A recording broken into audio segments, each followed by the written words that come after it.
Posgrado en Sociología hemos organizado, Tomar el poder sin cambiar el mundo.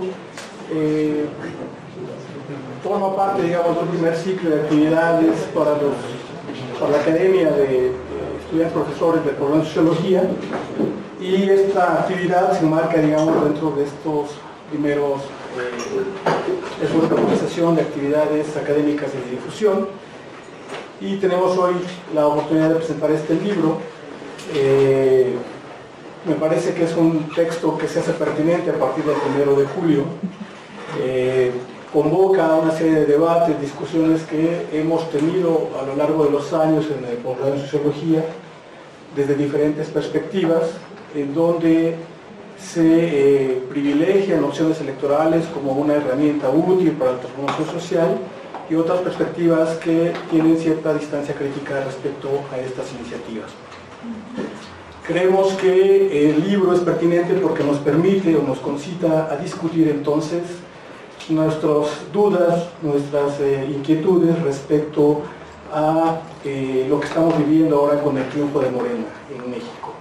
El libro se sitúa, digamos, a partir del análisis de la llamada Revolución Ciudadana en Ecuador, y es una crítica, digamos, a la nueva vieja izquierda, como la utiliza en el texto, respecto a la tesis que sostiene el autor, lo que va a desarrollar él, una especie de renovación del capitalismo que aumenta la violencia y la depredación, pero la que viene por la opción de gobiernos progresistas.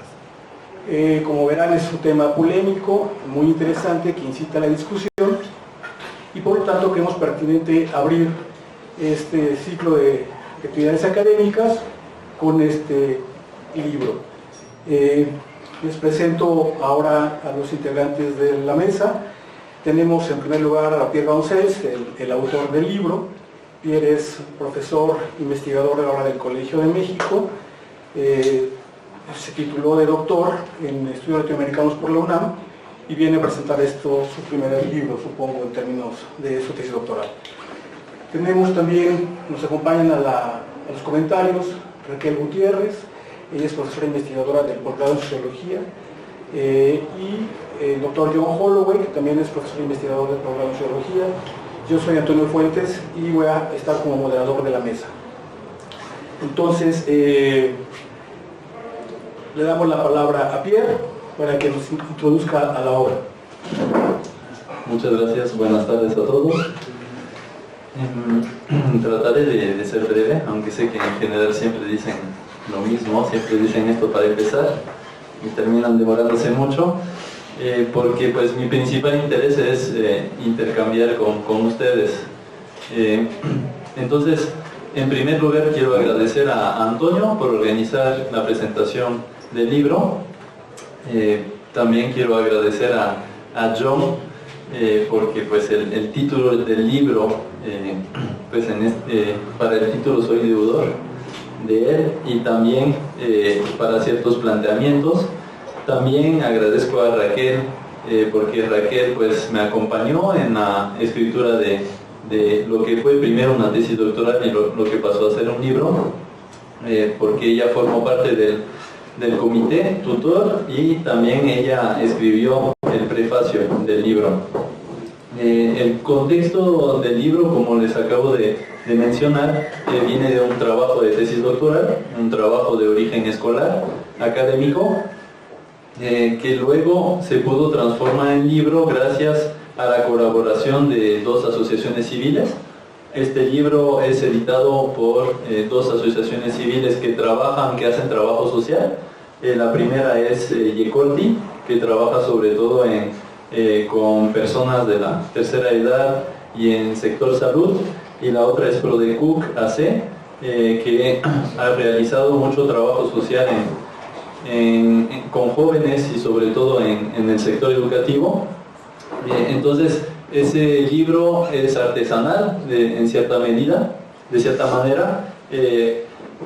Es editado por esas dos asociaciones civiles de manera solidaria, y en este sentido uno también de los objetivos del libro es, en la medida de lo posible, trascender las paredes del gueto académico para también llegar a no solamente los círculos militantes y los trabajadores sociales y los defensores de derechos humanos, sino inclusive a la misma gente con la que se está trabajando en las regiones, en lo local.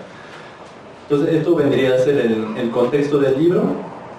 Ahora, el libro en sí, pues salió el año pasado, a finales del año pasado. Ya se ha presentado el libro en otros lugares en la primera mitad de este año, y es un libro que ha generado algo de polémica, ¿sí? Lo voy a decir de entrada para que no tengan ni buena ni mala sorpresa después.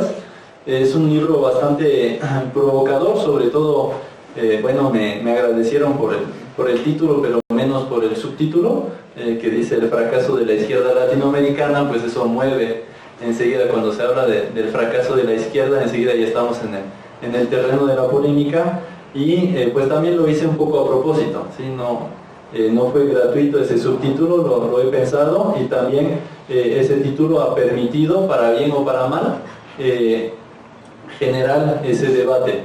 ¿Ese debate cuál es? Pues es el debate de la izquierda latinoamericana, el debate interno a la izquierda latinoamericana, que tiene ya muchos años. John, con su libro Cambiar el mundo sin tomar el poder, fue uno de los mayores contribuyentes a ese debate interno a la izquierda latinoamericana. También Raquel, con su libro Pachacuti, contribuyó desde otra perspectiva a alimentar ese debate, y en general es un debate que se abrió en los años 90 con el levantamiento zapatista, que luego agarró fuerza aún más con el Foro Social Mundial, y es un debate que se dio dentro de la izquierda latinoamericana acerca de las estrategias que había que adoptar para cambiar el mundo. Y básicamente en ese debate se enfrentaron dos posturas, dos posiciones de las que todavía hoy en día somos herederos. Una postura que más bien plantearía la necesidad de la toma del poder, la necesidad de la conquista del poder del Estado para la transformación social, y del otro lado, quienes más bien defendemos, y ahí pues al menos sin duda puedo incluir a John y a Raquel y a muchos otros, quienes defendemos más bien la tesis contraria de que el cambiar el mundo ya no pasa por la toma del poder, sino más bien ha de construirse desde abajo. Entonces, dentro de ese debate, yo me he tratado de inscribirme, y aprovechando también una coyuntura, porque cuando Raquel o John escribieron los libros que he mencionado, pues estábamos en un periodo donde apenas estaban llegando ciertos sectores políticos reclamándose de la izquierda al poder en muchos países de América Latina. Eran los inicios de los años 2000, y poco a poco pues vamos a tener la llegada de esos gobiernos que hoy en día parece haber un consenso en llamarlos progresistas. Yo discuto, ¿no?, con ese concepto de progresistas. Yo no los llamo progresistas, y lo explico por qué. Digo porque en el libro los llamo de giro a la izquierda. Pues, no es necesariamente mejor decir giro a la izquierda, no de izquierda, sino de giro a la izquierda, es decir, ese movimiento hacia la izquierda, ¿no?, que se da. No necesariamente con giro a la izquierda quiere decir que son verdaderamente de izquierda, ¿no? O ahí está justamente el debate en el que yo me quiero inscribir, para saber qué tanto de izquierda son o no son, porque aquí siendo o identificándonos muchos como de izquierda, pues nos pone ante un problema, ¿no? Esa recuperación o esa instrumentalización por parte de una serie de gobiernos de todo lo que, de la simbología tradicional de la izquierda latinoamericana. Y entonces eso nos ha puesto ya a lo largo de los años 2000 ante una disyuntiva muy fuerte, ¿no?, para los movimientos sociales. Y en el caso ecuatoriano, pues se tuvieron que enfrentar ya no solamente a sus contradicciones internas, sino a contradicciones externas muy importantes, debido a en este caso, el gobierno de Alianza País, ¿no?, el gobierno de Rafael Correa, que todavía hoy sigue de manera cada vez más degenerada, ahora a la cabeza con Lenín Moreno.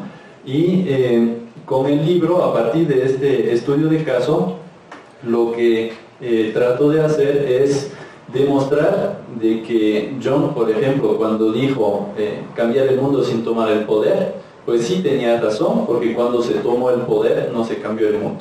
Básicamente esa es la idea, ¿no?, del libro, y hay más libros que también trataron acerca de los límites del progresismo o acerca de lo que otros llaman el fin de ciclo del progresismo, o llamémoslo como querramos. Hay hoy en día todo un esfuerzo en América Latina para pues justamente analizar todos los límites del ejercicio del poder hecho por estos gobiernos en América Latina. Entonces, difícilmente voy a poder resumir todo el libro, pero básicamente la idea del libro es caracterizar al gobierno de Alianza País en Ecuador en relación con las luchas históricas de los movimientos sociales, empezando con el movimiento indígena, y a raíz de esa relación muy conflictiva que se va a dar, pues tratar de sacar algunas lecciones, ¿no? Lecciones acerca de los peligros de este giro a la izquierda para los frentes de lucha, para los movimientos sociales, para los horizontes emancipatorios que desde abajo se vienen construyendo. Enuncio hago una triple categorización acerca del gobierno de Alianza País. Trato de analizarlo en términos de clase, es decir, quiénes son, esa gente que llega al poder, quién es, de dónde viene, cuál es su capital, sus formas de capital, y llego a la conclusión de que se trata de una fracción de la clase dominante, una cierta burguesía, pero no la burguesía oligárquica que tiene el fundamento de su poder en el capital económico, sino más bien una burguesía ilustrada o una pequeña burguesía, o lo que yo llamo una burguesía meritocrática, hecha de profesores universitarios, por cierto, que llega al poder y con esta caracterización en términos de clase, pues entendemos un poco mejor, ¿no?, por qué hicieron lo que hicieron, ¿no? Además, reviso también la política económica de ese gobierno, llegando a la misma conclusión que yo, cuando ya hace 15 años habló de keynesianismo, pues se trata de un simple y sencillo keynesianismo, ¿no?, a nivel de política económica. Y ya en términos más de hegemonía o de dominación, pues llego a la conclusión de que se trata de una revolución conservadora, que es un concepto de Bourdieu, pero también podríamos hablar de revolución pasiva desde Gramsci, ¿no? Es decir, un proceso político que cambia las cosas para mejor conservarlas, ¿no? Esa contradicción de la reproducción en el cambio, de la revolución dentro de la restauración, del cambio manteniendo el orden, ¿no? Un poco lo que aquí en México se conoce como revolución institucionalizada, ¿no?, del PRI. Y a raíz de esa triple caracterización, pues llegamos a conclusiones muy negativas, ¿no?, muy negativas en términos emancipatorios, acerca de los procesos de lucha que sí, concretamente, en Ecuador se vieron mermados, ¿no? Hasta hoy en día, la crisis en la que se encuentra el movimiento indígena, por ejemplo, pues de esa crisis interna no sale hasta el día de hoy, y hemos enfrentado graves, digamos, altos costos, ¿no?, altos costos y graves consecuencias de esa nueva gobernabilidad, de lo que yo hacia el final llamo nueva contrainsurgencia, que se implementó a raíz de ese giro a la izquierda. Además, con este libro, lo que buscaba, en la medida de lo posible, era que el análisis que hago sobre Ecuador, país donde viví durante 6 años antes de llegar aquí a México, pudiera aplicarse también, más o menos, a otros casos. Entonces hay por ejemplo, muchos compañeros bolivianos que me dijeron, mira, lo que escribes sobre Ecuador, parte se puede aplicar a Bolivia.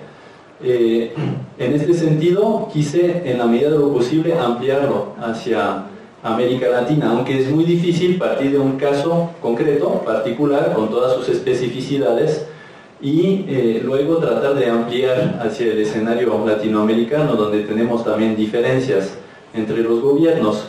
Sin embargo, una de mis ambiciones, y pues los comentaristas me dirán, si el libro también puede aplicarse en parte a México, ¿no? Y a lo que viene.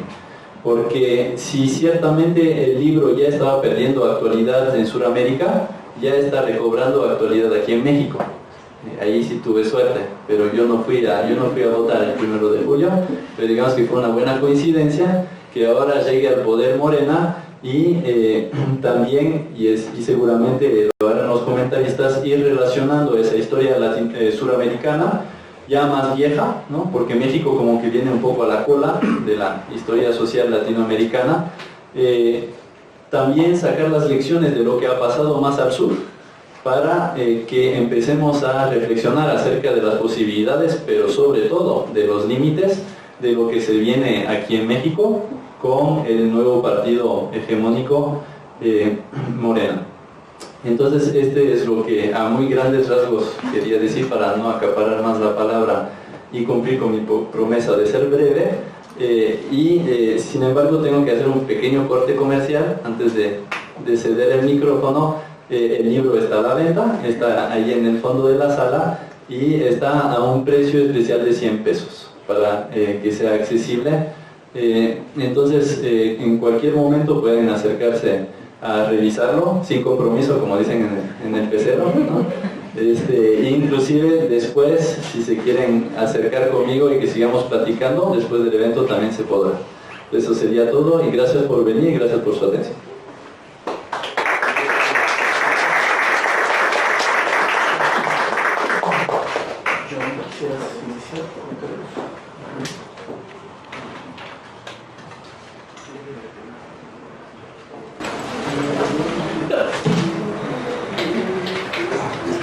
Yo quiero seguir con el corte comercial diciendo que sí, vayan a comprar el libro, que sí vale la pena, que sí es un libro sobre Ecuador, pero muy interesante, muy bien hecho y obviamente muy relevante para nuestra situación hoy. Entonces sí, subrayo el corte comercial, ¿no? Sí, el libro a mí me gustó mucho.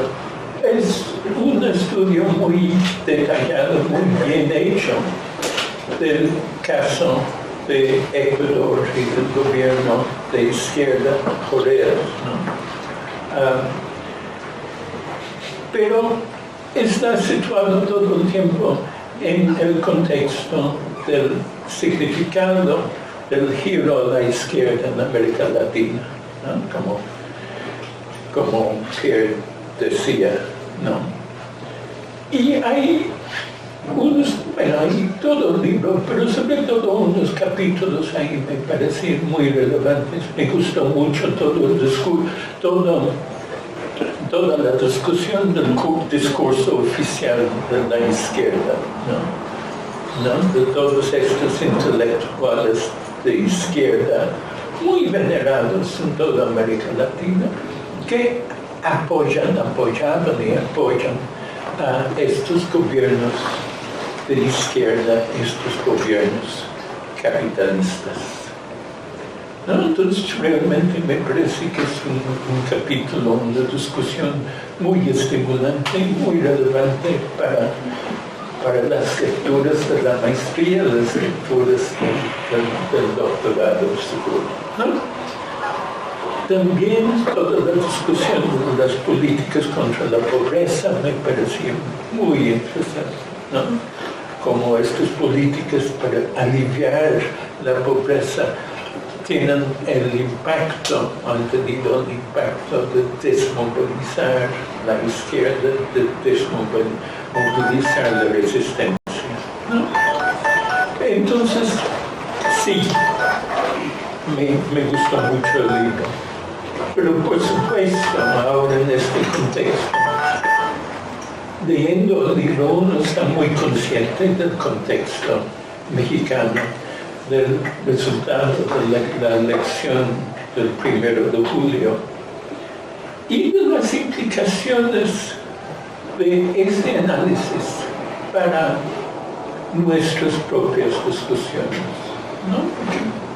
Una sugerencia del libro, el título del libro obviamente me gusta, pero me parece que realmente quieres decir más que eso, no simplemente que no cambiaran el mundo, sino que hicieran mucho daño al mundo, ¿no? Que la elección de estos gobiernos de izquierda significó una derrota para los movimientos anticapitalistas en toda América Latina. Eso me parece que es realmente una conclusión, sí, provocadora, como dices, ¿no? Pero es una conclusión que nos toca muy de cerca. Porque si relacionamos eso con el caso mexicano, entonces tenemos que preguntar, entonces, ¿qué está pasando aquí? ¿Cómo vemos el resultado del 1 de julio? ¿Fue algo bueno o fue algo malo? Porque la implicación o la sugerencia del libro es que tal vez fue algo malo. Malo para nosotros, malo para los movimientos de resistencia, malo para la humanidad, ¿no? Entonces tenemos que llegar a la conclusión que tal vez hubiera sido mejor que ganaran el PAN o el PRI. No, pero realmente queremos decir eso. ¿O qué? Como que en ese sentido me parece que el libro como que nos enfrenta así, ¿no? Con un dilema. Entonces, ¿qué decimos de la situación actual? Realmente estamos en una situación catastrófica. Realmente fue malo el resultado del 1 de julio.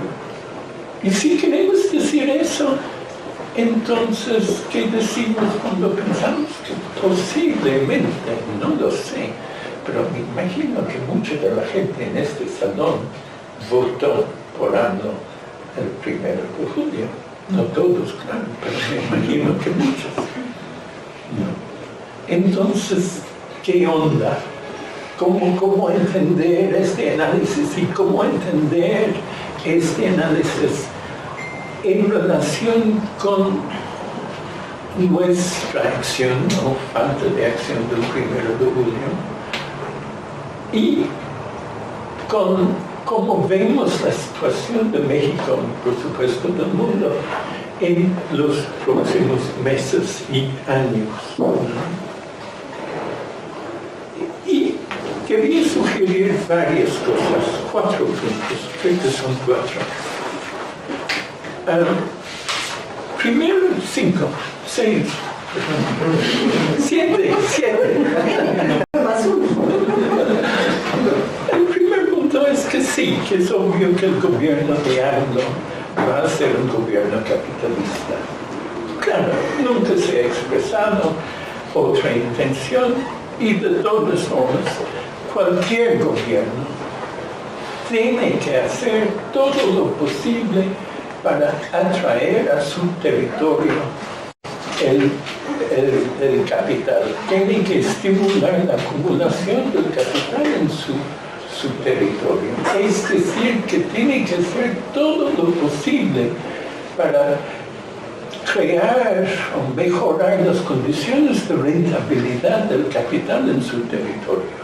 Cualquier gobierno, cualquier estado del mundo. ¿No? Simplemente porque si no, sería sería visto como un desastre político y económico.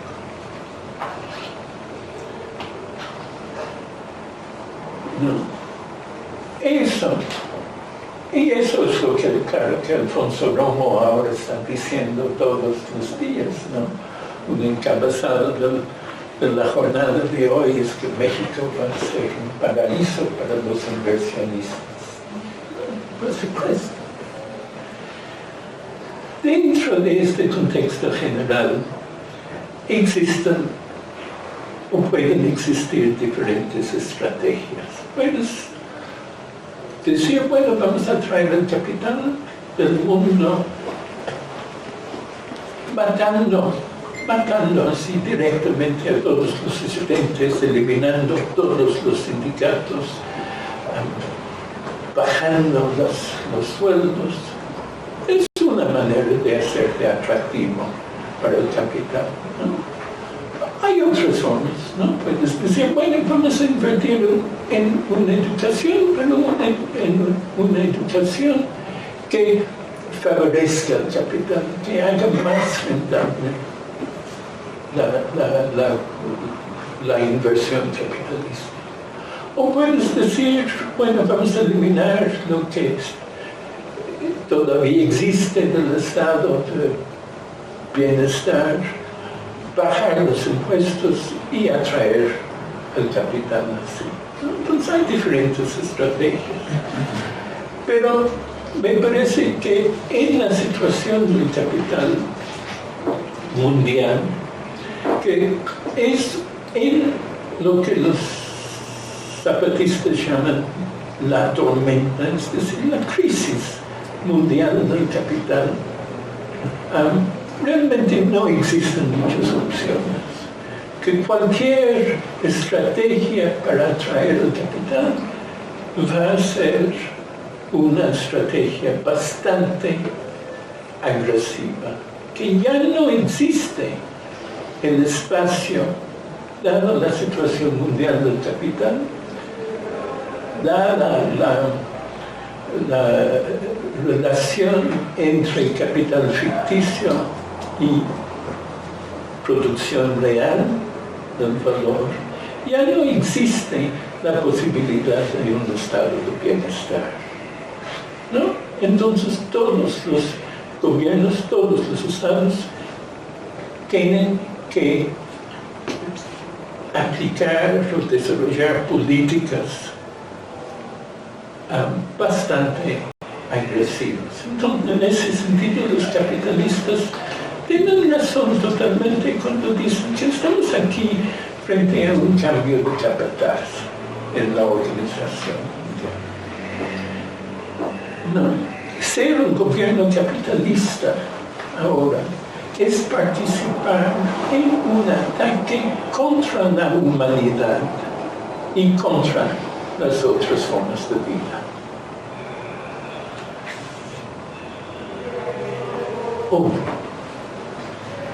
En ese proceso me parece que va a haber conflictos.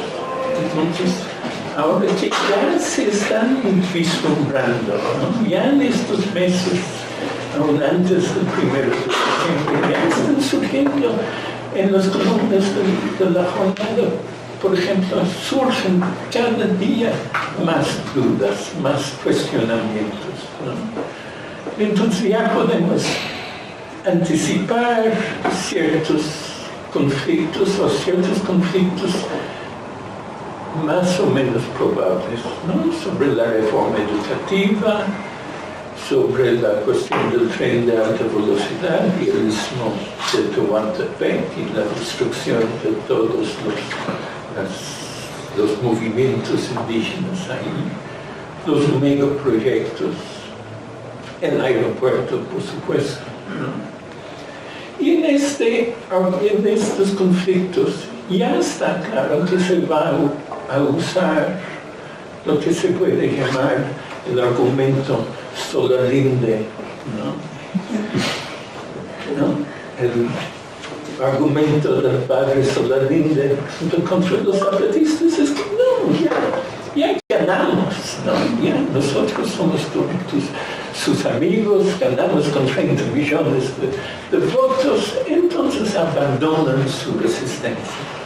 Entonces lo que vamos a ver seguro en el próximo año es esto, es la movilización de la idea de la democracia y del progreso para deslegitimar los movimientos de resistencia.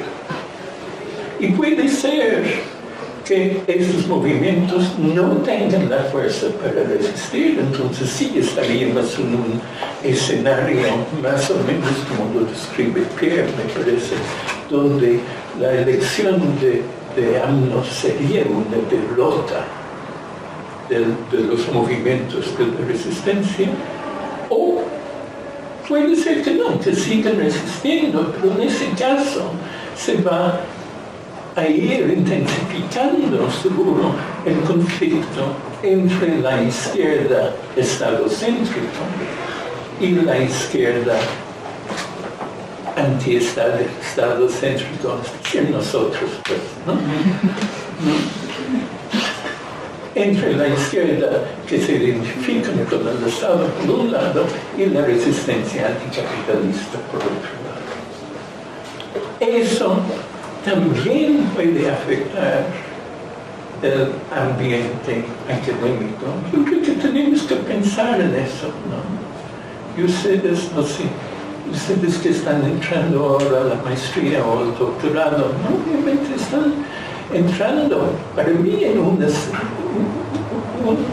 ambiente bastante privilegiado, pero siempre hemos tenido nuestras diferencias, ¿no? Existe una izquierda obviamente mucho más morenista, mucho más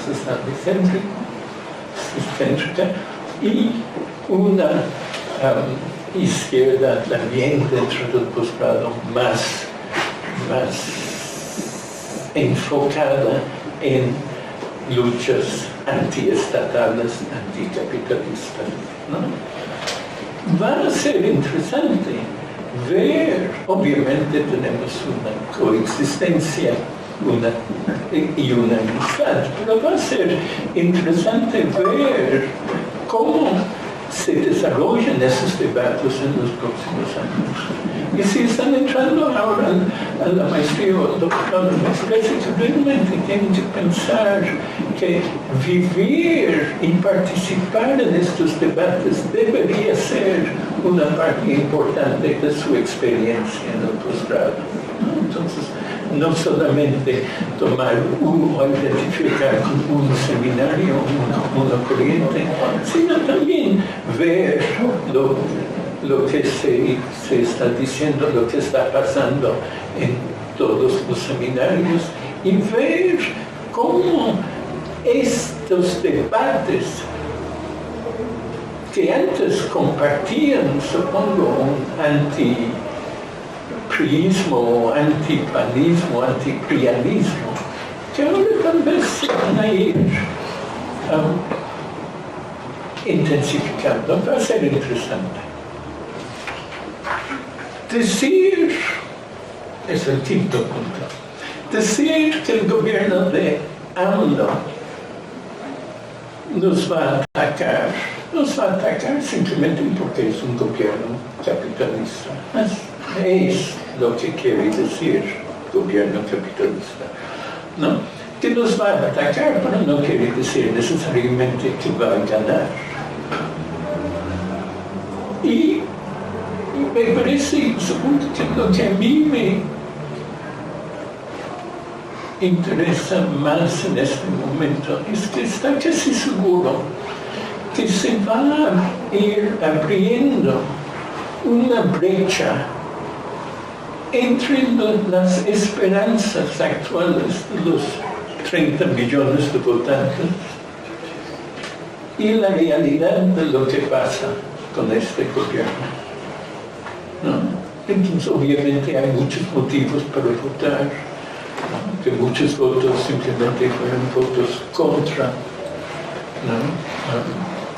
O votos instrumentales, pero al mismo tiempo me parece que sí, y tal vez por primera vez en muchos años, hay esta expresión de una esperanza, de una desesperación, ¿no? De un hartazgo, pero de una esperanza de que realmente ahora sí va a ser diferente, que realmente ahora sí va a haber una cuarta transformación. Y estoy casi seguro que en los próximos meses ya está empezando, me parece que en los próximos meses, los próximos años, vamos a ver el crecimiento de una brecha entre estas esperanzas y lo que realmente pasa. Va a haber un proceso de desilusión. Y para mí es muy importante pensar en estas desilusiones de desfase y cómo intervenir en él. Porque no es suficiente decir, si lo dijimos, siempre sabíamos, ¿no? Eso no es realmente nada. ¿Para qué? Sino pensar en las formas de expresión de la desilusión, o qué significa ese desfase inevitable o predecible. ¿No? Y claro que la narrativa tradicional de la democracia liberal es, bueno, sí, entra un gobierno, siempre hay un proceso de desencanto, la próxima vez vamos a votar por otro partido. Nada más que esa alternancia democrática en el mundo no está funcionando, ya no está funcionando de la misma manera, ¿no? Sobre todo en la crisis tan fuerte del capitalismo en 2008. Los procesos de desencanto están rompiendo con los marcos tradicionales de los partidos y en general están yendo hacia la derecha, ¿no? Trump, Macri, la farsa de Brasil, etcétera, etcétera, ¿no? Entonces, pensar en el análisis de Pierre, pensar en su relevancia para México, para mí no significa simplemente decir, bueno, va a ser otro gobierno capitalista, va a ser qué horror, y punto. No, es mucho más cómo pensar en este desfase entre la esperanza y la realidad. Cómo ir desarrollando, cómo intervenir de una manera que diga, ya no tiene sentido pensar en otro partido, ya no tiene sentido votar por el PRI, por el PAN, y inventar un partido más a la izquierda. La única forma de estar fieles a nuestra propia esperanza es pensando la política de una manera totalmente diferente, pensando no simplemente en lo que queremos crear, pensando en lo que ya existe como entramados comunitarios, como movimientos de resistencia, como organizaciones anticapitalistas de todo tipo en México, ¿no? Entonces, ¿cómo hacer de este proceso de desilusión no un giro a la derecha, que para mí finalmente yo creo que sería aún peor que el giro a la izquierda, ¿no? Pero pensando en la disolución en términos de un rompimiento con los esquemas políticos que existen, ¿no? Entonces sí, vayan a comprar el libro. Sí, bueno, agradecemos a John. Ahora vamos a hablar.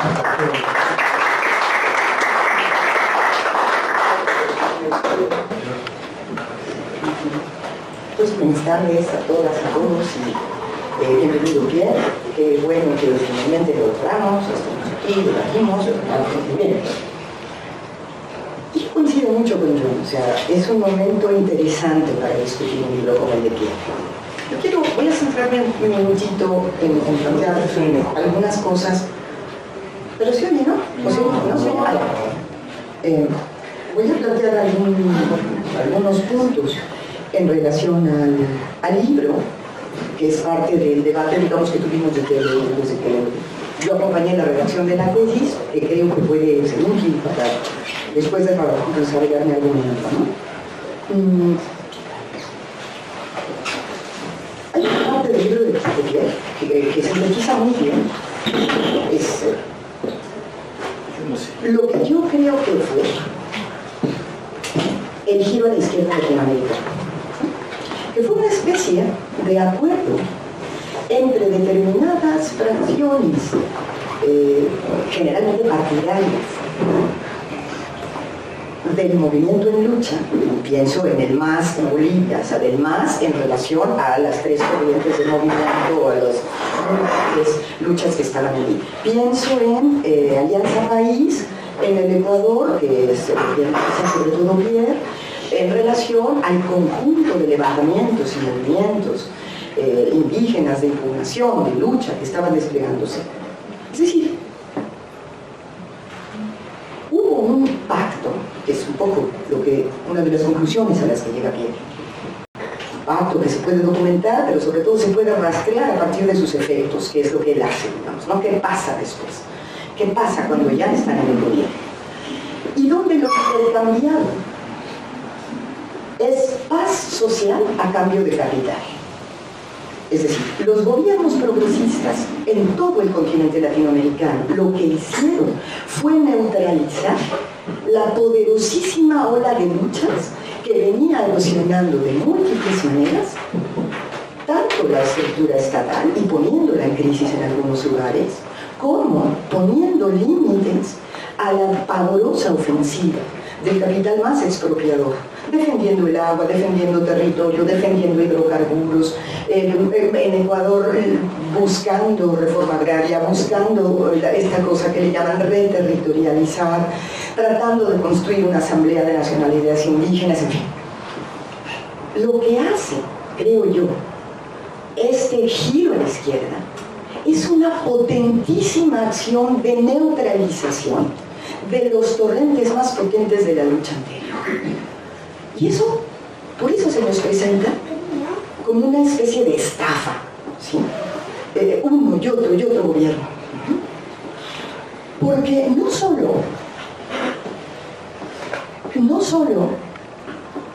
nos defraudan, sino que al mismo tiempo se presentan como si representaran lo que nosotros queríamos, en una especie de acción expropiatoria, de traducción, de captura semántica, que lo que hace es que genera una confusión pavorosa. Y aquí hay compañeros bolivianos, aquí hay compañeros ecuatorianos, no me dejarán mentir, la cantidad increíble de debate, de confusión, de tristeza que se instaló en un conjunto de sociedades, en sus sociedades, y que ha costado tanto trabajo revertir. De hecho, ahí va apenas el movimiento tratando de revertir nuevamente en los lugares donde se afianzaron tanto los gobiernos progresistas. Bolivia es un país tristísimo actualmente, o sea, su sociedad, porque no se halla manera, porque se topa con una especie de tutela política construida a partir de que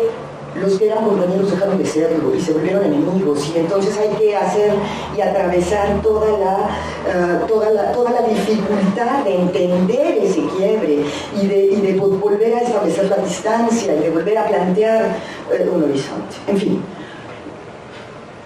bien, lo que hace es objetivar, confrontar, decir, enumerar, mostrar, pues que está mal.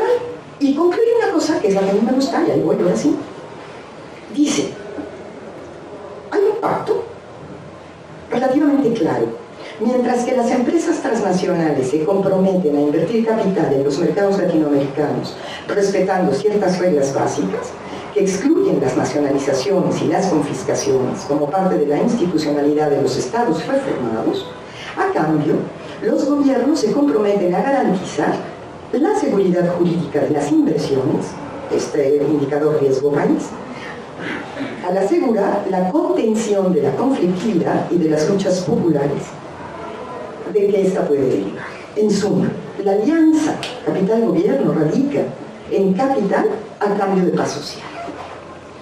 Entonces a mí se me hace que esa clave es de la que hay que movernos, porque esa clave está ahí, y esa clave es de alguna manera la que estamos viendo, y que todas estas columnas que salen, que si el señor Romo ahora va a ser el reforestador de Puebla hasta Honduras, yo creo, que si va a haber o no va a haber aeropuerto, que si se va a respetar esto o lo otro, no, en fin, estamos viendo y nos causa, no estupor, pero sí un poquito de admiración, decir, ay, qué rápido, aquí, qué rápido. Exacto. Esta alianza, capital por paz social. Y por ahí podemos comenzar a movernos. Y entonces la pregunta se reinstala en nosotros. Vamos a admitir, vamos a delegar nuestra capacidad de intervenir en asuntos públicos, que es finalmente lo que garantiza la paz social. El que los gobernados estemos quietecitos esperando que nos gobiernen. ¿Vamos a hacer eso? ¿Que es la moneda de cambio o no? Y esa es una pregunta para nosotros. Esa es una pregunta para nosotros. Para nosotros los profesores, para nosotros los estudiantes, para nosotros los poblanos, para nosotros los mexicanos, para nosotros y nosotros que quieren. Piénsense en las múltiples tramas entre las que somos parte y cómo vamos a volver a recuperar dos cosas que yo creo que en México sí estaban poniéndose en juego. Pues en México estamos viviendo una guerra, y esa guerra no la estaban viviendo, excepto Colombia, no se estaba viviendo en América del Sur en el momento de la llegada de los gobiernos progresistas. Y en México estábamos viviendo una guerra porque no nos habían podido quitar todo todavía, porque está plagado de luchas que no se ven plenamente, de luchas en las cuales tenemos una y otra vez que estar velando muertos, y que entonces duelen tanto que mejor uno a rato se pone a descansar tantito porque no puede estar sintiendo tanta agresividad y tanta violencia tanto tiempo seguido. Pero en México no había pasado la reforma educativa, porque en 2016, en todas esas movilizaciones que terminan en la masacre de Nochistlán, y cuando los zapatistas ofrecen una cancelación de su actividad para plegarse a la lucha de los otros, en una acción sumamente generosa en ese momento, y les ofrecen todo el acopio que tienen para que se siga alentando el bloqueo que había en Chiapas, pero no solo era en Chiapas, era en Oaxaca, pero no solo era en Oaxaca, era en Guerrero, pero no solo era ahí, era también en el Bajío, en Guanajuato, ese lugar pérfido del conservadurismo más terrible, de los parques industriales, de las huertas de Silao, era también Guadalajara, y empezaba a ser Nuevo León, por dar una lucha, por decir una lucha. Ahora, no podemos narrarla en clave de victoria porque todo el tiempo estamos saliendo y entrando de velorios. Eso es lo que pasa, porque la estamos dando en guerra.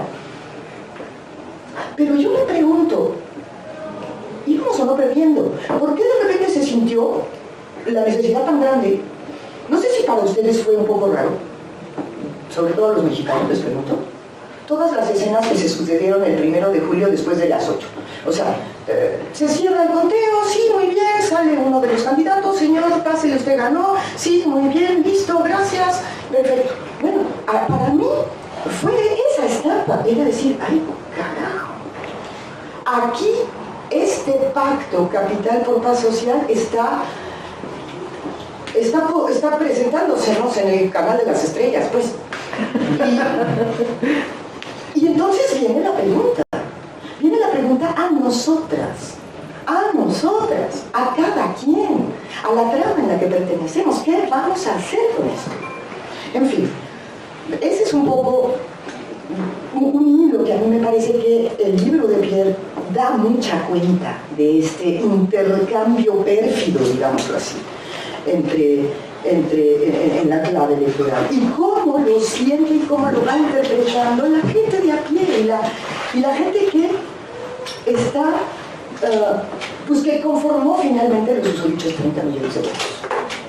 Ahora, tengo otro punto para plantear. ¿Qué pasó el 1 de julio? ¿Qué pasó? Y si no, y vengo aquí a proponer a la academia, si no conviene que armemos rápidamente una un debate donde disputemos la inscripción del sentido del evento, es decir, recuperemos nuestra capacidad de pelea también en ese terreno.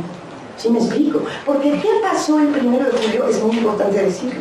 A mí me da la impresión, y es un poco como lo siento,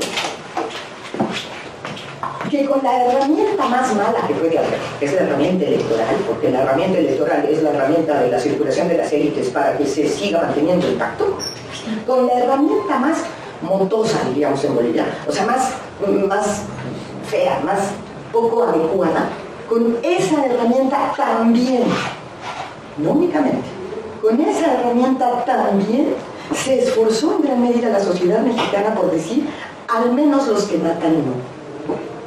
Y esa herramienta entonces, como es esa herramienta, una máquina para que circulen las élites, para que se siga armando la alianza, paz social por capital, tú gobiernas, tú contienes y nosotros invertimos, esa ruleta giró y entonces parece que ahora tenemos y que todo se concentra en que es AMLO, es el entorno y que tenemos que estar súper pendientes de lo que hagan ellos. Y hay que estar con ojo atento de lo que hagan ellos, y hay que estar rastreando y documentando, por supuesto que sí. Pero eso no quiere decir que tengamos que dejar de pensar en lo que haremos nosotros. Nosotras, cada quien. En fin, esa es un poco la pregunta. Y entonces, ¿qué pasó? Se exhibió con la peor herramienta de todas, la capacidad de veto, al menos contra los que habían gestado la guerra que nos hace tener tanto dolor como sociedad mexicana y nos tiene tan paralizados. Esa es una interpretación posible.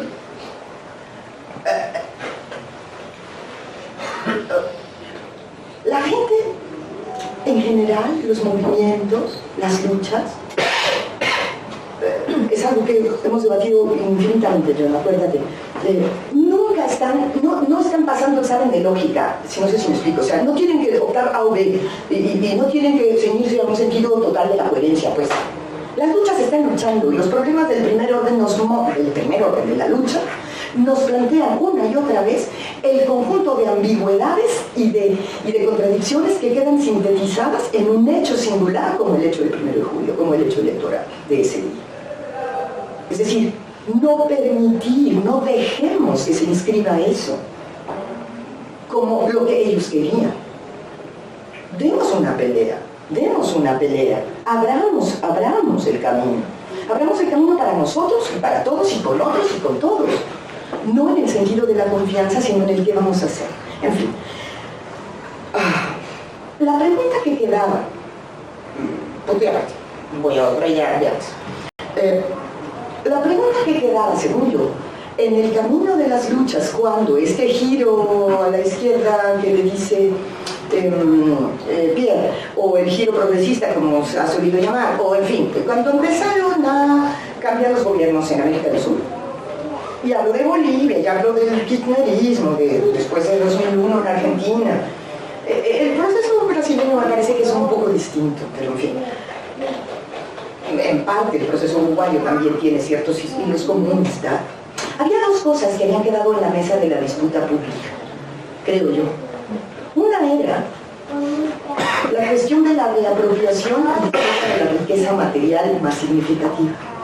Es decir, cómo se iban a manejar los hidrocarburos, qué iba a pasar con el agua, qué iba a pasar con la tierra, qué iba a pasar con la riqueza material, para qué iba a servir, cómo la vamos a usar, cómo la vamos a disputar de esas fuerzas que están convirtiéndola en mero capital a través de estas presiones mercantilizadoras, este empuje hacia que todo se convierta en valorización del valor. Esa disputa estaba presente y esa disputa la neutralizaron los gobiernos progresistas. Y yo creo que esa disputa es también la disputa que está en México, a diferentes niveles, como México siempre es así, como medio que no queda tan claro, medio que jala para un lado, pero para otro. Pero bueno, propongo, pensemos nuestras necesidades como lo que seamos, pero desde la primera persona, porque desde la primera persona se pelea, en términos de disputa de riqueza material. Y la segunda cosa que se estaba discutiendo, según yo, a nivel así muy general, era la recuperación de capacidades políticas para intervenir en asuntos públicos con cabeza propia, de múltiples formas, ¿sí? A ver, se estaba generando una verdadera acción de recuperación de capacidad política a nivel generalizado, por los grupos, por las organizaciones, los sindicatos, las asambleas, como fuera que en cada lugar fuera la organización, pero había una capacidad de intervenir en el asunto público y de disputar en el orden general cómo tenían que ser las cosas y de disputar en el orden local cómo tenían que construirse. Eso estaba pasando. Pero en Bolivia yo sí lo tengo documentado, cómo estaba pasando. Y eso se licuó en el progresismo, se licuó en el gobierno del giro a la izquierda. Entonces, digamos, haciendo un poco de esquema, así, el libro de Pierre es muy útil porque nos cuenta otra vez qué malo es el malo. Y siempre sirve muy bien acordarse, ¿verdad? Porque a veces se nos va el avión. ¿Qué malo es el malo? O sea, ¿cómo se vuelve a generar esta trenza de gobierno y capital? ¿Cómo se movilizan ideologías? ¿Cómo se establecen contenciones? En fin. Pero, y siempre sirve, es un poco el debate con él. Yo considero que hay un punto de vista más fértil para pensar estos problemas, y es el punto desde el cual, a partir de la lucha nuestra, propia, de la que somos parte, asumimos la situación en la que vivimos. En fin, riqueza material y capacidades políticas a recuperar. ¿Qué tareas hay ahí? Y no entonces por quedar en esa máquina gigante de delegación nuevamente, de delegación de esas aspiraciones y esas luchas en manos de otros, sino recuperarlas. Ahora, a mi juicio, y qué mala que no vino Lisa, porque era interesante, digamos, por su próxima incursión en la función pública, digamos, y en fin, que decirle va a ser muy difícil.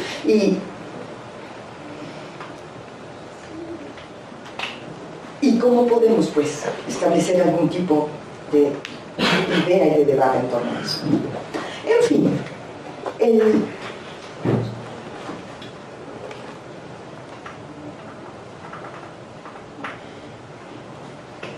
el punto de si México viene a la cola de los gobiernos latinoamericanos para copiar lo que ya pasó, yo creo que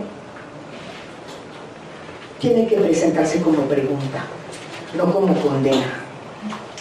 Es decir, México generalmente va desfasado de los procesos de América Latina.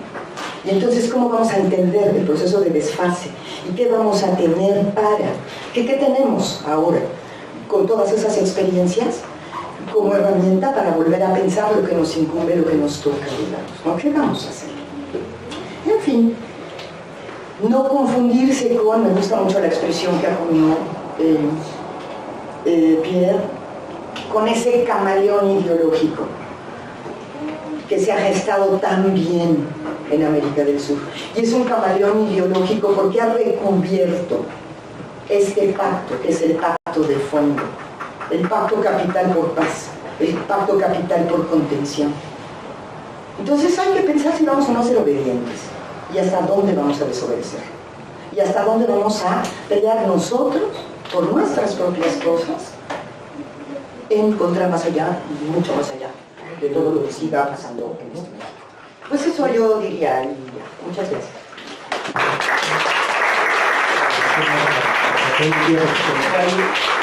Y damos la palabra al auditorio si quiere expresar alguna opinión, alguna pregunta. Adelante. Creo que es necesario un micrófono.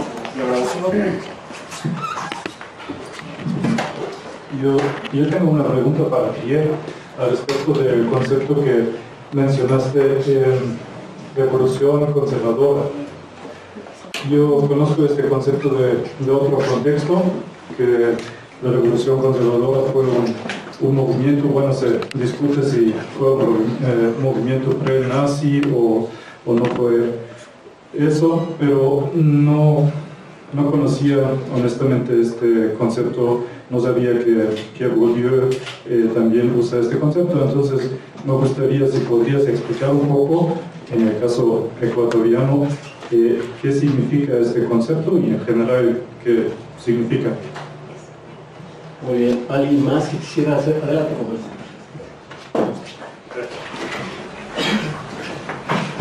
Mi pregunta es sobre qué lectura le podemos dar al llamado populismo en América Latina, que es como que la idea de que es el fantasma que recorre todo el territorio, y cómo implicaría esto en las relaciones exteriores con otros países.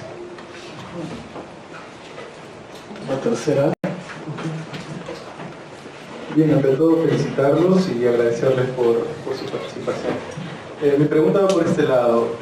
Se ha mencionado críticas muy interesantes, se han mencionado ciertas vías, alternativas al populismo, alternativas al neodesarrollismo, intentar no imbuirse en la política estatal dentro de la lógica del capital, pero ¿cuáles serían otras alternativas? ¿Cuáles serían esas mediaciones para no introducirnos dentro de esa lógica del capital, para ir más allá, para generar otras alternativas? ¿Cuáles serían esas indicaciones o vías? Gracias. Una cuarta pregunta. ¿Comentario?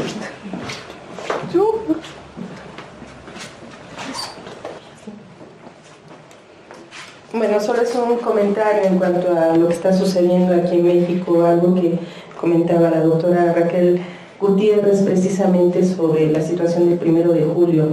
Realmente, en mi opinión, mi muy humilde opinión, AMLO viene a ser el control de daños de esa sociedad entre el capital y la paz social, lo que está sosteniendo Pierre.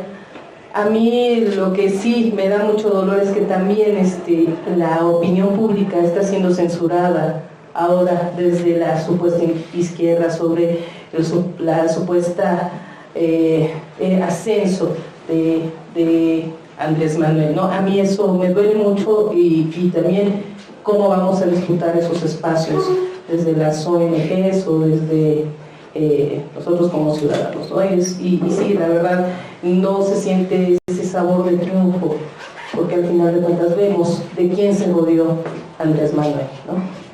Mi comentario. ¿Algún? O hacemos un corte y regresamos. Con usted y con Pierre. El concepto de revolución conservadora lo desarrolla, lo teoriza Bourdieu, pero retomando a Heidegger en su libro La ontología política de Heidegger. Entonces tiene un origen alemán este concepto y definitivamente porque pues Bourdieu tiene una formación filosófica y es uno de los grandes lectores de Heidegger, y retoma esa idea de revolución conservadora que sin embargo se asemeja mucho a lo que también Gramsci, de manera totalmente inconexa, había desarrollado como revolución pasiva. Revolución conservadora o revolución pasiva, no creo que se enoje un gramsciano o un burdiano si digo que más o menos es la misma idea, ¿no? Esa idea también que Wallerstein retoma hablando de Lampedusa, ¿no? Del principio de Lampedusa, o lo que se conoce también aquí en América Latina como gatopardismo, que está relacionado, porque el Gato Pardo es una novela literaria de algún duque o conde de Lampedusa, ya no me acuerdo su título nobiliario, pero todo esto está relacionado, es la idea de construir la imagen de cambio para mejor conservar el fondo de las cosas, es trabajar la forma, revolucionar la forma para que el fondo se quede intacto. Es esa idea de después de lo que decía Raquel, después de una irrupción fuerte de resistencias sociales, de luchas subalternas, después de ese momento en el que el orden de la dominación está amenazado, entonces la construcción de una nueva hegemonía, ¿no? La construcción de una nueva forma de gobierno, de una nueva gobernabilidad, que va a, lo que yo digo en el libro, que va a metabolizar la impronta subalterna, que va a confiscar o que va a instrumentalizar o que va a fagocitar las demandas, los símbolos de estas luchas desplegadas con anterioridad, para mejor conservar el fondo, es decir, conservar intacto la estructura social en clases, los patrones de acumulación de capital, y básicamente fingir una alternancia, ¿no? Un cambio a nivel de las élites, para mejor conservar ese orden de dominación a favor de la clase dominante, que básicamente se divide el trabajo de dominación entre sus diferentes fracciones. Entonces aquí, bueno, antes de esos gobiernos claramente gobernaba una oligarquía pro-norteamericana, abiertamente neoliberal, y ahora más bien se pasan las riendas a otra fracción de la clase dominante, que por ello no deja de ser más popular o menos burguesa, y por ello no deja de ser, como dijo John, un gobierno capitalista. Sobre el término de populismo, también lo que hago en el libro es, y lo que dijo John, es entrar en debate también con los conceptos que son importantes. De igual manera que rechazo el concepto de progresismo, también lo hago con el de populismo, porque pues hay toda una corriente teórica importante en América Latina acerca del populismo. En Ecuador, por ejemplo, está Carlos de la Torre, hay toda una corriente también dentro del marxismo que ha hablado mucho de populismo. Sin embargo, yo en el libro prefiero hablar de keynesianismo, que cuando nos enfrentamos a esas categorías como populismo, también se habló del desarrollismo, o podríamos pensar en progresismo, en indigenismo, etcétera. Lo que pasa es que estas categorías ya están muy manoseadas, ¿no? Dentro de los debates ya están muy cargadas, connotadas ideológicamente hablando, y además son difíciles de medir a la hora de querer demostrar si sí o no. Entonces es por eso que yo más bien prefería hablar de keynesianismo, porque keynesianismo como que logra trascender un poco el debate, porque pocos hablaban de keynesianismo, y keynesianismo, por ser una categoría económica, es mucho más fácil de medir, ¿no? Te vas directamente a ver qué pasa con el presupuesto del Estado, qué pasa con la inversión llamada social, qué pasa con la política de grandes obras, qué pasa en general con un escenario keynesiano clásico, ¿no? Siguiendo lo que dijo Keynes hace mucho tiempo. Y en este sentido, cuando nos fijamos en las cifras macroeconómicas, y es seguramente lo que pasará aquí en México, lo que tenemos enfrente es un keynesianismo, y un keynesianismo bastante clásico, ¿no? Es decir, una reactivación del mercado interno a través del consumo, ¿no? Un consumo que va a ser incentivado por una mayor inversión de capital por parte del Estado, ¿no? Mayor inversión pública, mayor inversión social. Ya se están anunciando muchas cosas en la jornada y otros medios, y ahí viene, ¿no? Esa política de inversión. Ahora, hablar de populismo o no, saber si es populista o no, yo la verdad no sabría decir, porque además ni quiero entrar en ese debate, porque populista hoy en día, populismo ya es un insulto, ¿no? Ya de plano, o sea, cuando te quema a alguien o quieres desacreditar a alguien, es que es populista, ¿no? Demagógico.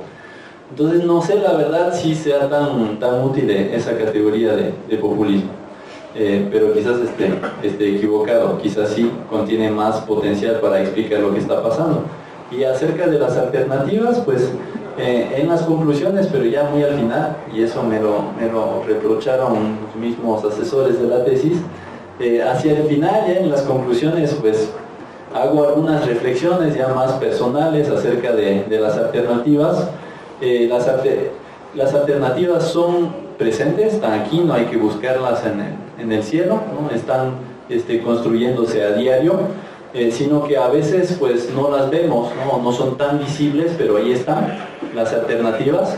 Las alternativas las encontramos en todos los entramados de luchas que se están desplegando, donde tenemos prácticas alternativas, prácticas sociales no estatales, no jerárquicas, no verticales, más horizontales, más igualitarias. También tenemos otras prácticas económicas, ¿no? Ahí está la autogestión, ahí está el cooperativismo, el mutualismo, ahí está la reciprocidad, ¿no? de la economía campesina, por ejemplo, o de la solidaridad en los barrios urbanos obreros. Entonces están esas prácticas ahí, sino que a menudo pasan desapercibidas y la cuestión es potenciarlas. Y con el libro lo que quiero decir es que para poder potenciarlas, esas alternativas, pues tenemos que forzosamente cortocircuitar la acción del Estado, porque es el Estado en general y sobre todo esos estados keynesianos, lo que producen es incapacidad social, lo que producen es desmovilización social, es desaprender lo que las luchas habían permitido aprender.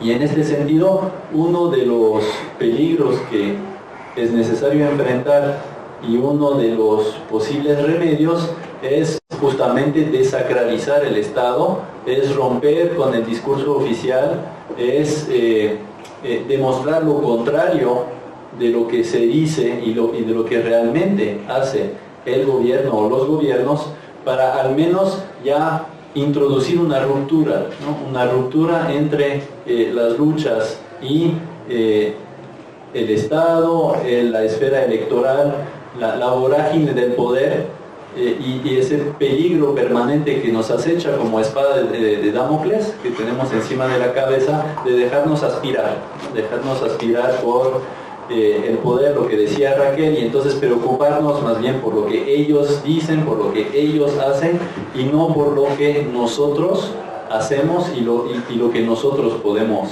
hacer. Entonces con este libro pues es una pista, ¿no? Una pista de establecer una vez más esa ruptura, una ruptura que hoy es cada vez más necesaria y ya urgente en el contexto actual de México. Eso es lo que podría contestar. ¿Quieren ustedes hacer algún comentario? Siento que contestaste mejor otra A ver, otra segunda ronda, adelante, tenemos a usted.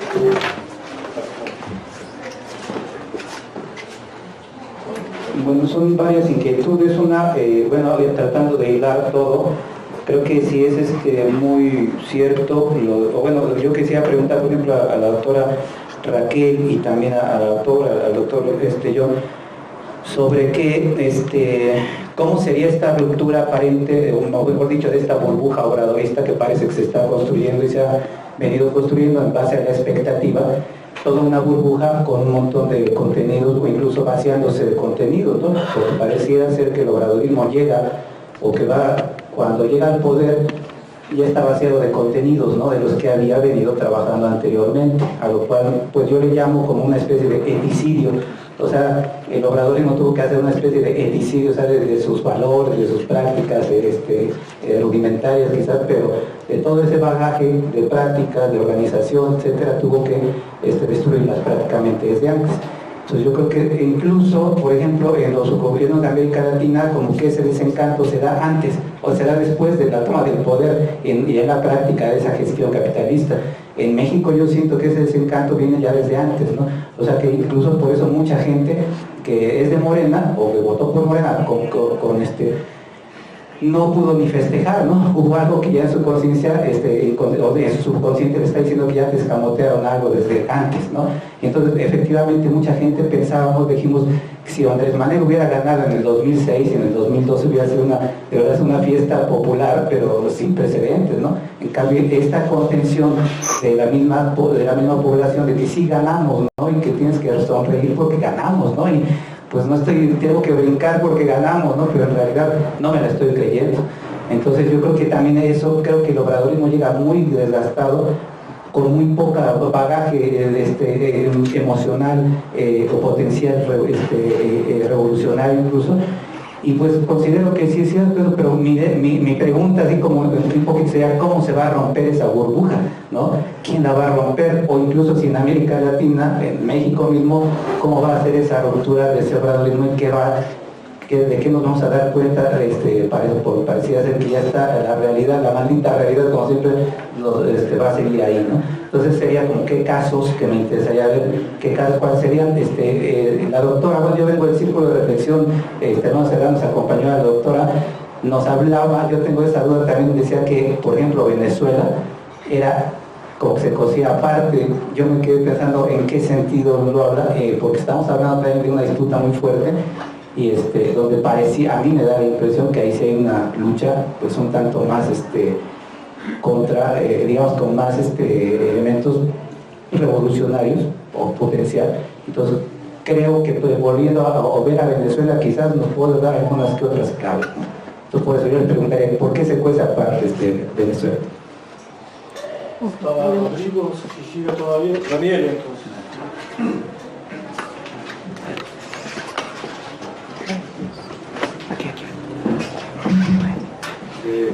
Gracias Pierre por la presentación del libro. Y la pregunta es esta. Me parece que Pierre y todos los demás nos han dicho, ¿no?, que los gobiernos de izquierda, progresistas, etcétera, han hecho tantas cosas malas, etc. Pero lo que me gustaría, ¿no?, que nos comentaras a partir de tu investigación del caso de Ecuador y los movimientos sociales que han hecho en Ecuador. Es decir, una vez que estos movimientos generan las condiciones para que gane un gobierno de izquierda, ¿cómo se han relacionado estos movimientos al gobierno? ¿No se los han apoyado, lo han apoyado, no lo han apoyado, han sido reprimidos, se han generado vínculos, articulaciones? Y la segunda pregunta es, de lo que yo he entendido, de lo poco que conozco de América del Sur, muchos dan esta como representación. Estos gobiernos para generar una riqueza, para redistribuir, etcétera, implementan el extractivismo y se genera entonces, algunos dicen como que los sectores populares de las ciudades que se benefician de esta redistribución que procede de la renta, del extractivismo, etcétera, los sectores populares pobres están contentos, mientras hay ciertos precios en el mercado de las materias primas que permiten la redistribución. Mientras los sectores como campesinos son los más afectados y no apoyan el gobierno. En Ecuador se ha pasado esto, y la pregunta a todos es, ¿podría haber el riesgo en México que pase esto? Por ejemplo, cuando López Obrador va a abrir 100 universidades, si las va a abrir, los miles de jóvenes precarios con alta formación que tal vez vamos a encontrar trabajo, vamos a estar en contra de AMLO, pero al mismo tiempo cuando va a generar el tren, la ruta del ferrocarril, el aeropuerto, tal vez los campesinos que serán afectados se opondrán. Entonces ha pasado esta como división entre sectores populares urbanos y campesinos en Ecuador, es la pregunta Pierre, y la pregunta Pierre y a los demás es, ¿podría pasar algo parecido en México? Gracias. Vamos. Hola. Hola, igual gracias a Pierre. Yo tengo una pregunta siguiendo más o menos la lógica de Daniela, pero primero yo tengo una duda si hablas solamente por un caso de la izquierda latinoamericana, porque yo veo por lo menos unos mismos patrones como Grecia, Syriza. No me parece que está fuera del contexto de la izquierda latinoamericana, más bien siguen los mismos patrones, las mismas ideas, a unos clichés como la esperanza de México como Morena, es lo mismo como la esperanza de viene de Syriza. Es la primera pregunta. Si hablamos solamente por la izquierda latinoamericana y hablamos por un contexto más global. El segundo, me parece un poco raro el subtítulo, porque a través de la intervención no parece que las izquierdas latinoamericanas fracasaron, todo lo contrario, eran muy exitosas, desmovilizaron las luchas, siguieron, intensificaron la agresividad de capital, implementaron una nueva disciplina del cuerpo social y todavía siguen. Eso a mí no me parece fracaso, me parece un completamente éxito. Y más bien, cuando la derecha en Latinoamérica no podía seguir su agenda, llegó a la izquierda como una válvula de escape para seguir la lógica de capital, quería capturar el cuerpo dentro de la lógica de capital. Pero si la izquierda, y vamos a la tercera pregunta, si la izquierda latinoamericana era tan exitosa, esto explica nuestro fracaso. Porque si vamos como dijo John, hay la izquierda anticapitalista y la autonomía, anarquía no puede decir, lo que es la izquierda tradicional, el éxito de la izquierda institucional implica nuestro fracaso. ¿Y por qué crees que pasó este fracaso de las izquierdas anticapitalistas? Porque hablamos que hay alternativas, pero no hablamos por este fracaso que pasa a las izquierdas anticapitalistas.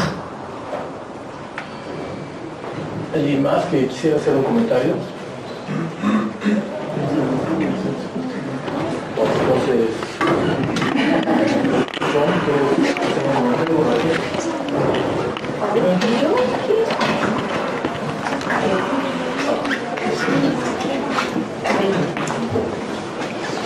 yo quiero meter un par de ideas más y un poco dialogando con Daniel y con lo que después dijo Pablo. A ver, y la de Venezuela se la sigo debiendo, porque si no nos vamos a ir a otro asunto. Ahorita, si puedo, llego.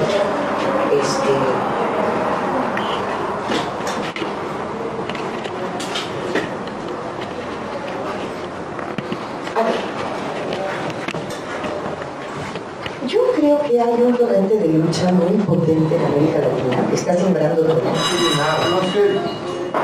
Que yo creo que hay un torrente de lucha muy potente, muy poderoso, que está sembrando todo ahora. Y es toda esta lucha que está emergiendo desde las mujeres contra todas las violencias, que se trenza, no se contrapone con las luchas en defensa territorial, con las luchas por múltiples reivindicaciones, digamos, que ponen en el centro el esfuerzo por garantizar la sostenibilidad de la vida. Y eso está sacudiendo. Y eso pareciera que en espacios mixtos y en espacios políticos formales no se tomara en cuenta. Es decir, como que el hecho de que llevemos 2 paros internacionales de mujeres con un montón de países sintonizados y haciendo acciones conjuntas y hablando de la violencia y tratando de nombrarla, tratando de establecer nuevas formas de alianza, etcétera, que es lo que está pasando. El 8 de marzo de este año y el 8 de marzo del año pasado ha habido movimientos así. Pareciera como que eso no entrara en la comprensión general de lo que se entiende como lucha, porque pareciera como que es la lucha nomás de un pedazo, y no es cierto.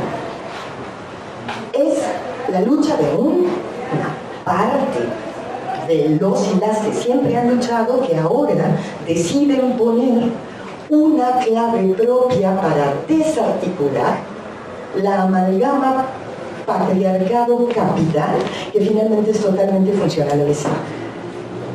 Esto me lleva a plantear, empezando a tratar de contestar, yo creo que es totalmente claro lo que dice Daniele, de que el dominador lo que hace es siempre dividir el torrente de lucha que se le presenta. Entonces a ti te doy, aquí no te doy, aquí te doy, aquí no te doy, aquí te doy tantito, peleate tú entre estos, en fin, y contrapone. Eso, en las luchas de las mujeres, es una de las temáticas que se discute constantemente. ¿Por qué? Porque en la clave patriarcal de nuestra experiencia histórica, todo el tiempo estamos siendo evaluadas por una serie de mirada masculina dominante que trata de contraponernos unas a otras. Entonces, toda la experiencia que ahora está brotando de cómo se brincan y cómo se tratan encargan de regular y gestionar ese conjunto de divisiones sin ninguna opción díscole. Es decir, si los jóvenes van a poder tener trabajo porque haya una política de maiceo desde el poder de AMLO para poner un montón de escuela pública, ¿qué hay que hacer? Decir que no, decir que sí. Claro que decir que sí, es lo que yo creo, ¿sí? Pero decir que sí y no despolitizar, sino una y otra vez hacer un conjunto de debates, tratar de plantear cómo no solo nos dan, o no solo nos conformamos con que ahora podamos tener trabajo, sino con cómo volvemos a tener sindicato, con cómo volvemos a tener autogobierno en las universidades, con cómo peleamos por el conjunto de reglas que nos han colonizado el tiempo en el trabajo académico, para hablar del nuestro, para hablar de nosotros mismos. Y en ese sentido, ¿cómo? Si tú aceptas un trabajo, no te comprometes y no te dejas extorsionar, no sé si me explico, ¿no? Que tiene mucho que ver en la lucha feminista con cómo entiendes la cuestión de un revalorizar tu propia dignidad y tu propia vida frente a lo que te está negando. El susodicho momento afirmativo de la lucha que siempre estamos peleando, pues, ¿sí me explico? Que no es una positivización, que es una autoafirmación para poder pensar con cabeza propia y seguir abriendo la posibilidad de la pelea y no quedarte en un lugar de parálisis, que es lo que trata el poder de hacer, creo, ¿no? Entonces yo creo que tienes muchísima razón y que es un problema que hay que discutir, uno más de los problemas que hay que discutir. Nos van a dividir más de lo que ya estamos. Todo este maiceo segmentado que de por sí ya el neoliberalismo ha aprendido tanto a hacer, bueno, ahorita le van a dar con la manivela para que eso sea como un enloquecimiento y eso nos va a paralizar, ¿no? Ahora, a mí me gusta y siento que Panos tiene razón cuando dice, a ver, pensemos también en la clave, o sea, a mí no me gusta la palabra derrota porque no me gusta pensar en la clave victoria-derrota. Siento que es estéril, vamos, o sea, siento que ordena un poco, pero no me gusta. Pero además, en cierta medida, la palabra derrota casi siempre queda en el campo semántico en el que se enuncia muy vinculado a culpa, porque finalmente compartimos una cultura judeocristiana, seamos quienes seamos, ¿no? Entonces, ¿cómo pasó que en muchos de los países latinoamericanos, el que yo conozco es Bolivia, no tuvimos capacidad de mantener un debate público todo el tiempo? No supimos quizá medir la magnitud de la ofensiva que se iba a venir en contra nuestra. En el caso boliviano en particular, porque estaba todo el discurso del hermano Evo. Es decir, de uno de los nuestros que de repente ocupaba el lugar del gobierno, digamos así, ¿no? Y cómo esta parte, en cierto debate, fue puesto en juego como mecanismo de construcción tan brutal. Igual, digamos, que la perseverancia de López Obrador. O sea, porque a uno le puede caer bien o mal o regular, puede tener o no lazos de afinidad o no, pero que es lo más necio que hay, en el buen sentido de la palabra, es. Entonces un poco ahí, otra vez se empieza a jugar una serie de vínculos afectivos, de vínculos de reconocimiento, que cómo vamos a problematizar.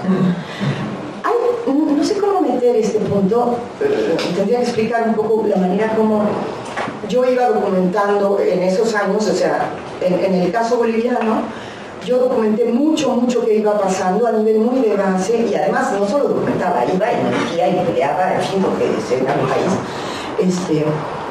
¿Cómo iba discutiéndose en las organizaciones lo que iba pasando? Porque siempre estaba connotado con cierta sorpresa, digámoslo así, con cierta incomprensión, con cierta imposibilidad de creer que lo que estaban haciendo los otros era tan patético, digamos, ¿no? Hasta que finalmente eso queda totalmente claro en un momento posterior, cuando hay una alianza así explícita e inocultable con la derecha en 2009, posterior a una masacre.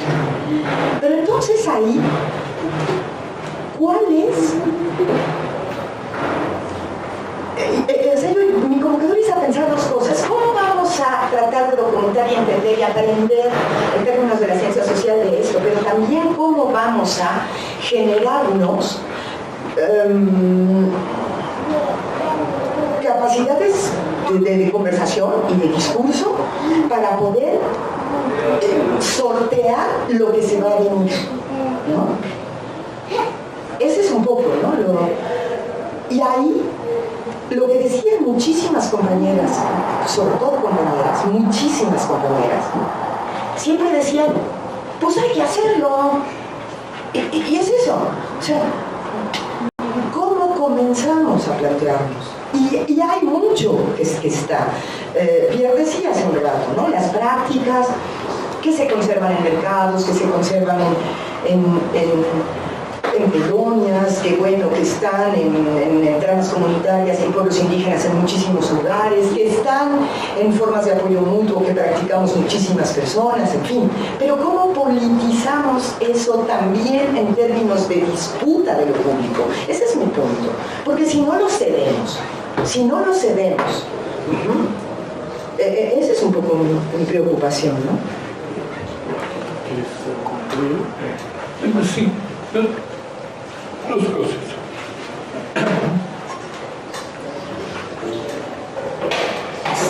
Qué bueno que estamos teniendo este debate. Realmente siento que sí, que con la elección, nos guste o no, estamos como entrando a otro campo de discusión, de debate, y da mucho gusto vernos hacer para discutir aquí como en nuestro seminario el otro día. Y estoy totalmente de acuerdo con Raquel cuando dice que sí que es importante abrir estos debates. Y aquí en el posgrado sentimos que tenemos un ambiente muy bueno para hacerlo, ¿no? Ya me puse de acuerdo con Carlos Figueroa para tener un debate después de los primeros 100 días. Pero no sé, yo creo que sí es un tema para todos nosotros, ¿no? Y entonces doblemente bienvenido la presencia de Pierre. A mí me parece que es importante porque no tenemos las respuestas. En cierto sentido sí podemos decir, bueno, que lo más seguro es que el gobierno de AMLO va a ser como un gobierno más o menos progresista en el sentido que ya dijimos. Pero me parece que sí hay algo bueno, y eso es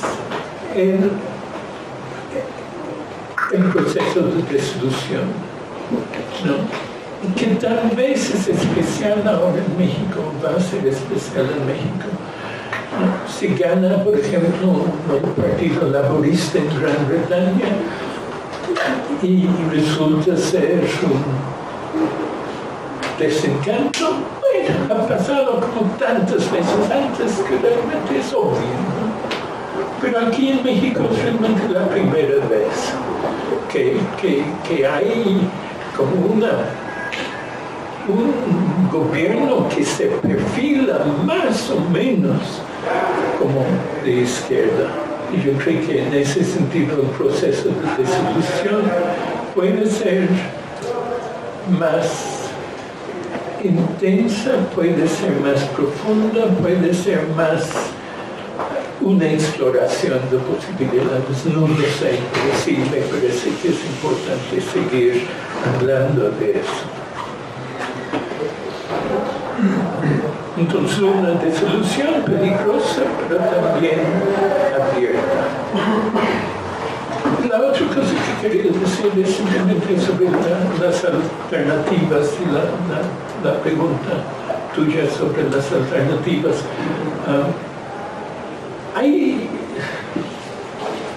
Supongo que mi primera reacción fue, no, te lo conteste Pierre, yo no voy a decir nada. Y sí lo contestó, pero me parece que en las situaciones actuales, en la situación actual es obvio que tenemos que romper con el sistema dentro del cual estamos atrapados. ¿no?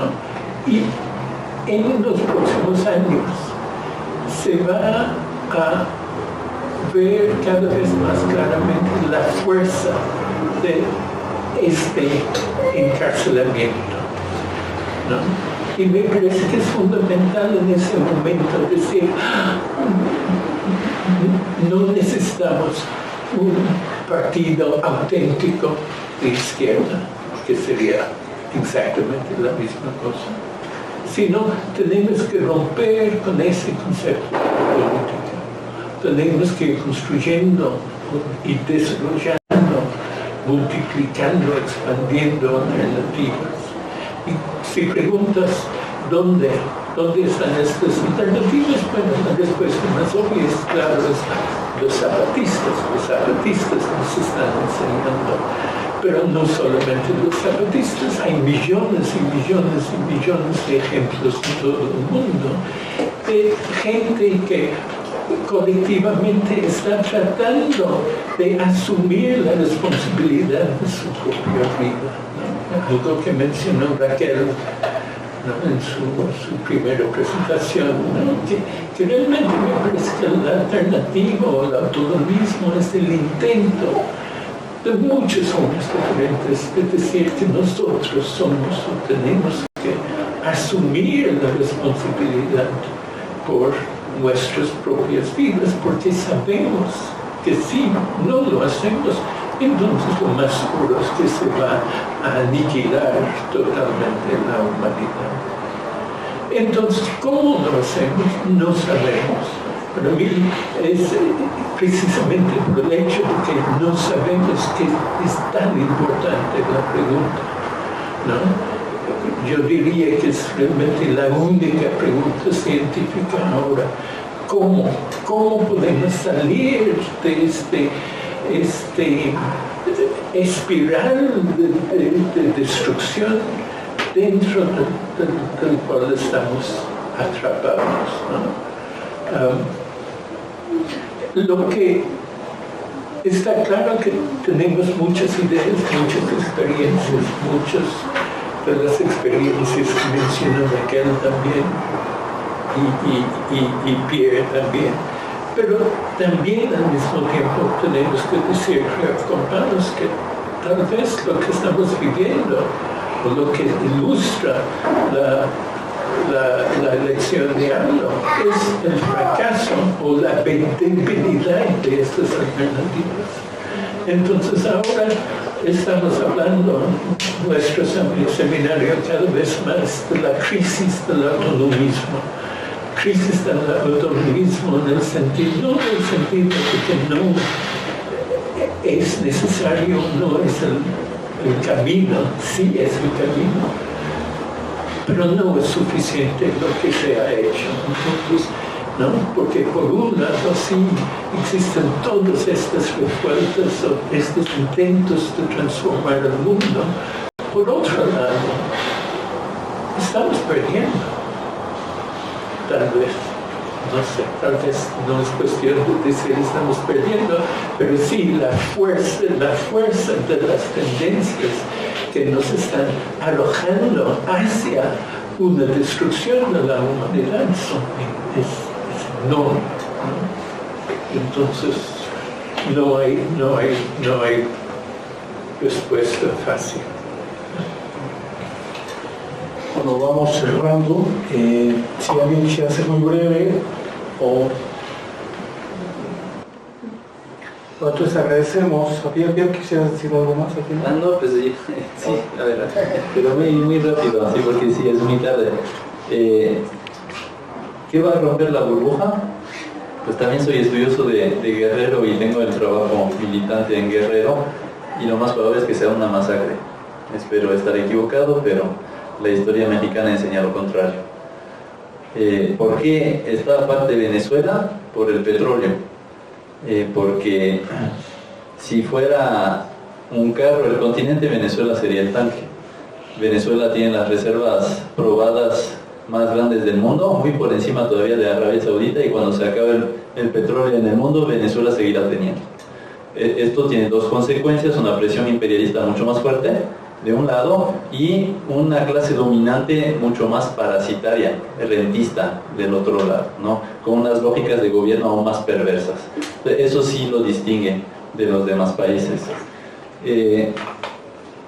Para contestar un poco a lo que decía Daniel, la tesis del neoextractivismo progresista, ¿no? Según la cual la renta extractiva financia la redistribución de la riqueza, aunque sea parcial, con estos gobiernos. Esa tesis que defendió Budinas y otros es falsa, lo demuestro al menos a nivel del Ecuador, por una simple cuestión de derecho fiscal. La renta extractiva, que es un ingreso extraordinario del Estado, no puede servir para financiar un ingreso ordinario, como sería inversión social, educación, salud y demás. Entonces, lo que realmente financió la redistribución parcial es el ingreso ordinario del Estado, es decir, la fiscalidad, son los impuestos que aumentaron mucho con esos gobiernos, y de ninguna manera la minería. La minería o el petróleo, ¿para qué sirvieron? Sobre todo en el caso del Ecuador, es para el pago de la deuda, como siempre ha pasado con los gobiernos anteriores también. Entonces habría que debatir esa tesis, ¿no? De más extractivismo, pero más torta para la gente, pues no es tanto así, al menos en las cifras económicas. Y para terminar, pues sí, también hay que hablar de la izquierda europea, porque hoy en día en Europa, pues yo no sabía eso de la esperanza de Syriza y la esperanza de Morena. Yo conocía la Revolución Ciudadana de Ecuador y la Revolución Citoyen de Mélenchon y el Frente de Izquierda, que también ahí plagiaron descaradamente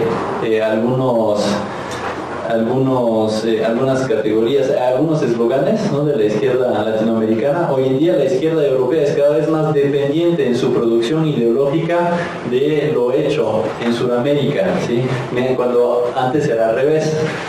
Ahora es la izquierda europea que es dependiente de esos gobiernos, que ahí sí todavía y en muchos círculos militantes siguen siendo vistos como pues inclusive modelos, ¿no? Modelos a seguir o cosas que hay que hacer, y dentro de los círculos militantes ahí en Europa, inclusive hoy en día criticar a estos gobiernos es muy difícil. Aquí ya lo podemos hacer, porque ya pasó mucho tiempo, pero allá, además, con la distancia geográfica, sí es muy difícil, y dentro de los círculos militantes de izquierda se sigue viendo a estos gobiernos como exitosos, y en este sentido, pues es necesario tender puentes, ¿no? Entre aquí y allá, para también llevar la crítica que estamos haciendo aquí a alimentar los círculos militantes de allá con esos insumos, ¿no? De los que ya disponemos ahora. Gracias. Pues cerramos el evento acá. Agradecemos a Pierre venir aquí a presentar su libro y generar esta discusión. Agradecemos a ustedes su asistencia y su interés en estos temas. Les reiteramos que el libro está a la venta a 100 pesos, y hacemos un brindis al final ahora, donde ustedes pueden hablar con el autor y con los comentaristas que han quedado. Muchas gracias.